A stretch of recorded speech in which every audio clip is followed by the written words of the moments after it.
Trazos de la Historia, el primer libro, y esperamos que el primero de muchos, de don Tomás Guevara, quien me acompaña acá en la librería Chema. Don Tomás, ¿cómo está? Muy bien, muchas gracias. Buenas tardes. Así es, mi primer libro. ¿Qué tal? Lo primero que le quería preguntar, don Tomás, es cómo surge la idea para este libro. Bueno, siempre había escrito desde joven, eh, muy joven había escrito algunas líneas en una editorial en el diario La Prensa Austral de Punta Arenas, unos 10 artículos. Después pasaron muchos años, yo tenía ocupaciones comerciales y posteriormente, hace algunos años atrás, empecé a escribir algunos títulos sueltos a través de Face. Y bueno, liberado de mis obligaciones comerciales, eh, me propuse y me surgió la idea de escribir este libro. Buenísimo. Y cuéntenos un poco de su carrera, de su trayectoria, porque usted no viene del mundo de las letras. No, yo era oficial de ejército, había egresado de la escuela militar, luego estuve casi 5 años como oficial para después dedicarme a actividades comerciales, que fue las que me dediqué por alrededor de 34, 35 años. Ujú. Sin embargo, sí, en mi familia hay una tía que fue una conocida escritora, Matilde Ladrón de Guevara, y un bisabuelo que también es un reconocido historiador, Tomás Guevara Silva.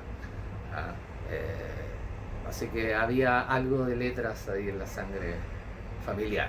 Los Ladrón de Guevara. Sí, ese era el seudónimo de ella. Buenísimo.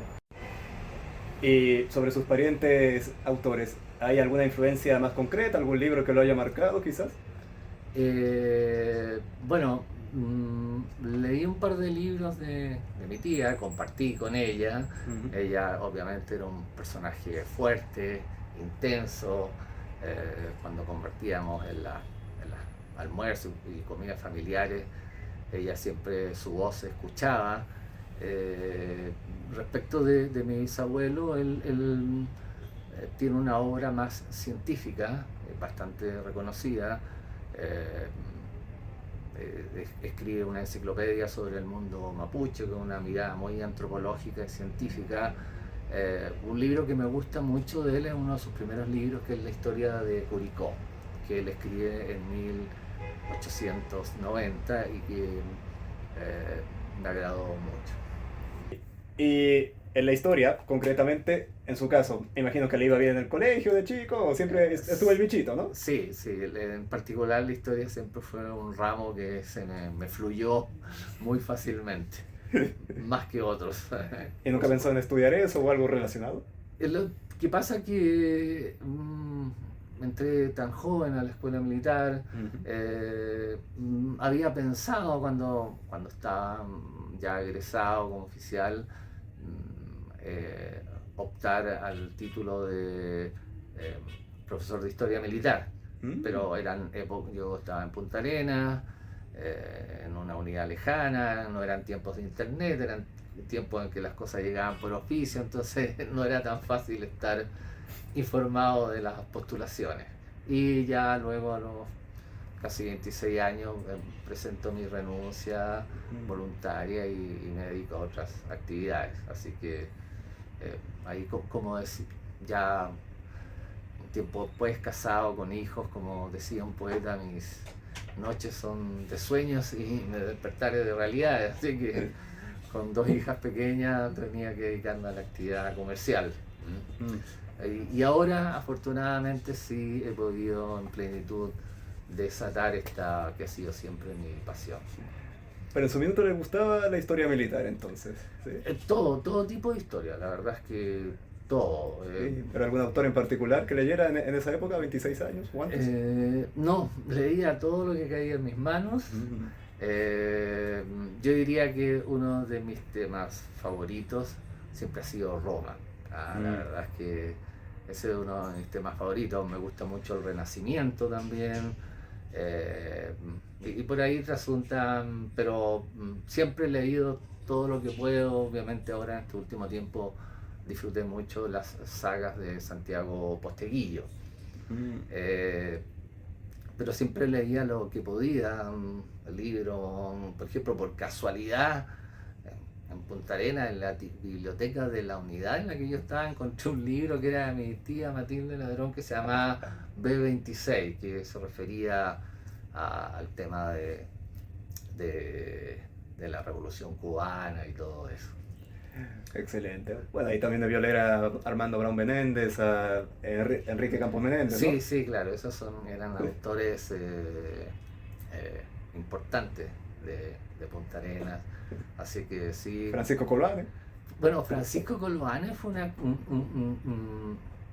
me marcó mucho. De hecho, cuando yo pido mi destinación a Punta Arenas, fue influenciado por el libro Cabo de Horno de Francisco Coloane, Excelente. porque estaba en mí buscar y esas planicies que él describe, la Pampa Magallánica, y ciertamente las encontré. Yo tengo la suerte de haber encontrado en carne propia lo que describe Coloane ahí en las Pampas Magallánicas. Así que sí, ese libro Cabo de Horno de alguna manera marca mi destino y mi camino, porque eh, pido irme a Punta Arenas en gran medida por ese libro.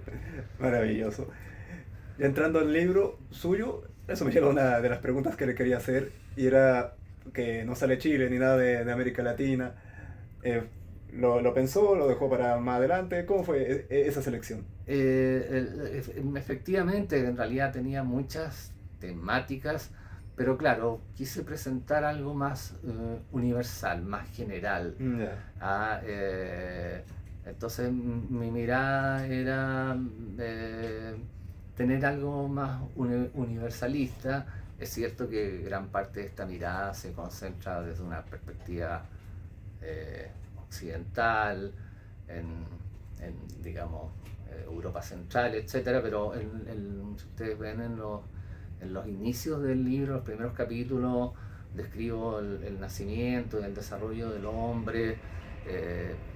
Voy contando historias y narrando historias ahí que no son. Ahí pongo una relación del hombre con el mamut, digamos, porque ese es mi objetivo en este libro, es narrar momentos de la historia. Yo planteo que no es un libro de historia ni busca ese objetivo, sino que narrar y contar algunos momentos del ser humano a través de las líneas del tiempo. Sí, pero volviendo al proceso de selección, bueno, se entiende que en 300 páginas nunca va a caber todo, pero ahí, ¿qué priorizó? ¿Qué le interesaba que estuviera sí o sí? ¿Qué dejó fuera? ¿Hay algo que se arrepienta de haber dejado fuera, por ejemplo? Bueno, dejé muchos textos, muchas historias fuera. No en particular hubiera incorporado, tenía mucho más texto ya escrito, más de 300, pero obviamente iba a ser un libro demasiado grande y traté de concentrarme en lo más general, para que la gente tuviera una mirada más general, no tan específica. Igual hay un capítulo que donde voy describiendo algunas culturas, describo la cultura nazca, por ejemplo, pero también describo a los maoríes y otros pueblos, digamos, con esta mirada más universal, digamos. Sí.